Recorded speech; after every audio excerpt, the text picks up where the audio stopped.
నమస్తే welcome to T6 TV news channel. నేను మీ వైష్ణవి. వార్తలకు స్వాగతం.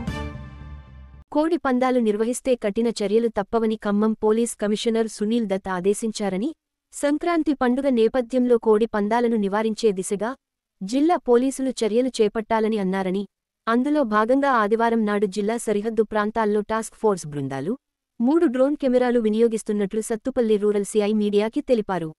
ఇప్పటికీ కోడిపందాలను నియంత్రించేందుకు డివిజన్, మండల, గ్రామస్థాయిలో టీంలను ఏర్పాటు చేసి నిలువరించేలా పకడ్బందీగా ప్రణాళికలు రూపొందించినట్లు చెప్పారు. అదేవిధంగా కోడిపందాలు, జూదం నిర్వహణకు తోటలు, భూములు, గెస్ట్ హౌస్లు ఇచ్చి ప్రోత్సహించే వారిపై కూడా కేసులు నమోదు చేయాలని పోలీస్ కమిషనర్ ఆదేశించారని అన్నారు. డ్రోన్ కెమెరాల ద్వారా కోడిపందాలు, బెట్టింగ్, పేకాట శిబిరాలపై దాడులు చేసి కేసులు నమోదు చేయాలన్నారని, గత సంవత్సరంలో కోడిపందాలు నిర్వహించిన వారిని, కత్తులు కట్టే వారిని గుర్తించి బైండోవర్ కేసులు నమోదు చేసినట్లు తెలిపారు. కోడిపందాల నిర్వహణ నిషేధంపై గ్రామాల్లో ప్రజలకు అవగాహన కల్పించామని అన్నారు.